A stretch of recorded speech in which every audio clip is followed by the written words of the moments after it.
On a day-to-day basis now, I'm at Arizona State University, where the institute is based. I normally teach a course in the spring. I'm involved with a number of my colleagues in writing scientific papers and still traveling to Ethiopia, to the place where Lucy was found in 1974, all those years ago.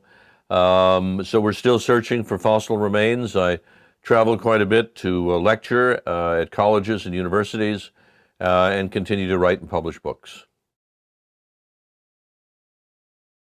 Well, I think when one sees a brand new discovery, for example, in the pages of a National Geographic magazine or whatever, they think you just kind of travel out there and look around and run into one of these bones, and it's almost by luck that one finds these things. But we apply a pretty strategic plan to surveying and completely scouring an area. We will map out an area on aerial photographs and systematically work through the various grid system that we set up, spend 3 or 4 days in an area the size of a New York City block, for example, with maybe 5 or 6 people. And the only way to find a fossil is to look and look and look and look and hope that the light is right, that you're concentrating on a particular spot. And once you find something, you then kneel down, have a close look at it. Before you even pick it up, make a photograph. Map it exactly. Now, of course, we can use GPS units. And in the case of a fossil that's been broken, you try to keep people out of the area so that there's no damage done to any of the bone fragments.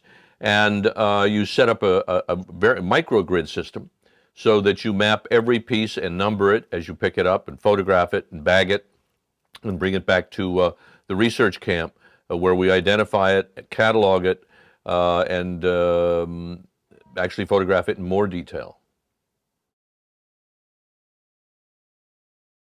Well, there's nothing really that helps us search for fossils. We can use satellite imagery to eliminate areas that where there are volcanic rocks, for example. Fossils are best preserved in sedimentary rocks like sands and silts and things like that.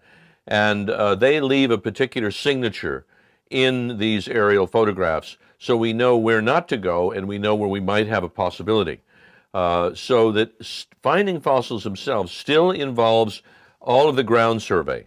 Going out, making preliminary surveys in a vehicle, finding a place that has fossils, then concentrating on that area and searching day in and day out. And then ultimately determining whether or not we should do any excavation. Sometimes we actually do excavation.